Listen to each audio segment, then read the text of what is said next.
నారా లోకేష్ కానీ, పవన్ కళ్యాణ్ కానీ, ఏబిఎన్ వాడు కానీ, టీవీ5 వాడు కానీ, ఈటీవీ వాడు కానీ, వీళ్ళందరూ మనుషులు వేరైనా కూడా వాళ్ళ ఆలోచన అంతా ఒక్కటే.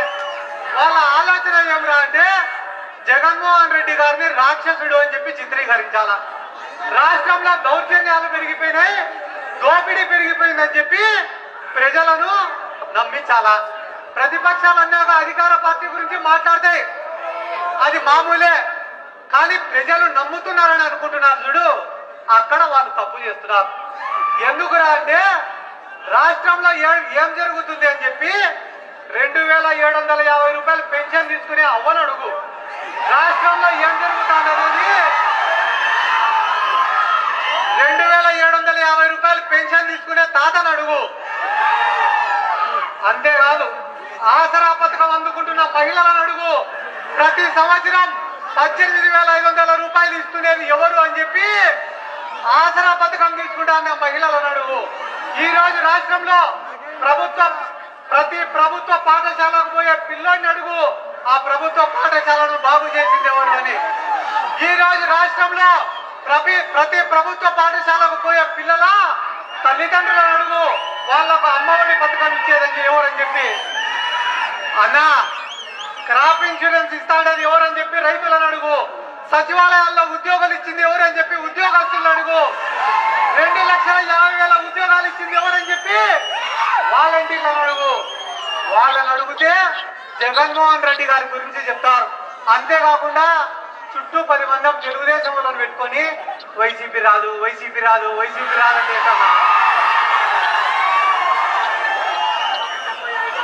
ఒక్కసారి జనంలోకి వచ్చి చూస్తే, ఒక్కసారి పేదవాడి దగ్గరికి వచ్చి అడిగితే వై నాట్ 175 అని చెప్తారు. ఈరోజు చంద్రబాబు నాయుడు కానీ లోకేష్ కానీ 3 మాటలు మాట్లాడితే 2 జూటాలు 1 సుల్లా. 3 మాటలు మాట్లాడితే 2 జూటాలు 1 సుల్లా. అది ఏ రకంగా రా అంటే మొబైల్ కనిపెట్టింది చంద్రబాబే అట, కరోనాకు మందు కనిపెట్టింది చంద్రబాబు నాయుడే అంట. నేనుంటే తుఫాన్ వచ్చేదే తమ్ముళ్ళు అట ఆడి మధ్య.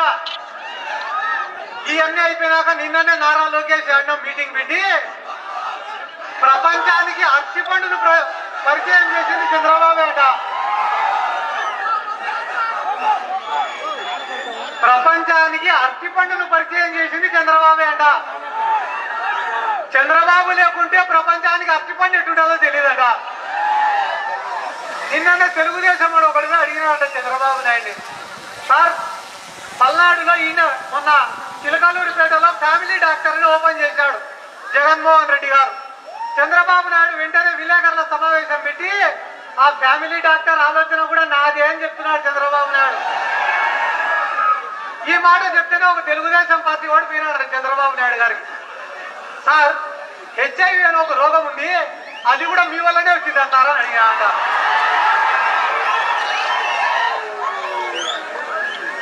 మాట్లాడిన మాటల్లో నిజాయితీ ఉండాలా, నిజం ఉండాలా.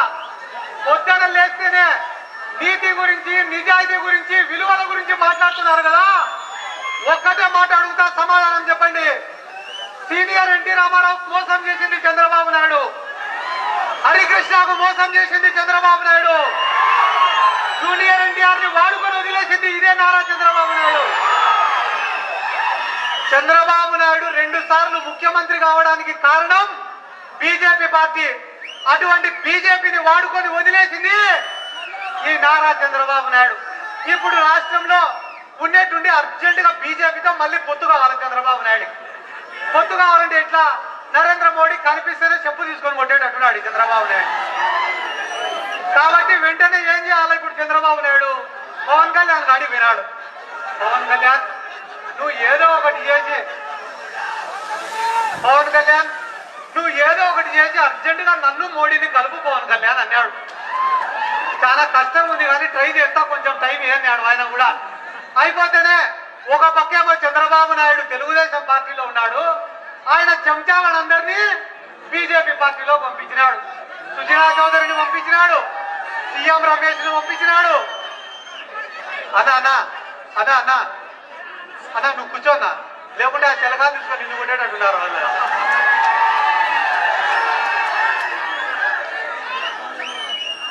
ఎవడైనా కూడా ఒక పార్టీ, ఒక నాయకత్వం, ఒక సిద్ధాంతం అనేది ఉండదు. కానీ చంద్రబాబు నాయుడు ఏమో టీడీపీ పార్టీలో ఉన్నాడు. ఆయన చెంచాలైన సుజనా చౌదరిని కానీ, సీఎం రమేష్ ని కానీ బీజేపీ పార్టీలో పెట్టాడు. మా కర్నూలు జిల్లాలో అన్న టీజీ వెంకటేష్ గారు ఏమో బీజేపీలో ఉన్నాడు. వాళ్ళ కొడుకు టీజీ భరత్ ఏమో తెలుగుదేశం పార్టీలో ఉన్నాడు. నిన్నలాగా మొన్న చిత్తూరు జిల్లాలో మాజీ ముఖ్యమంత్రి కిరణ్ కుమార్ రెడ్డి గారేమో బీజేపీలో చేరినారు. వాళ్ళ తమ్ముడు కిషోర్ కుమార్ రెడ్డి ఏమో తెలుగుదేశం పార్టీలో ఉన్నాడు. నాకు తెలిసినంత వరకు దీన్ని ఎవ్వడు కూడా రాజకీయం అన్నాడు. మా భాషలో, మా మొరటు భాషలో చెప్పాలంటే దీన్ని బ్రోకర్ పని అంటారు.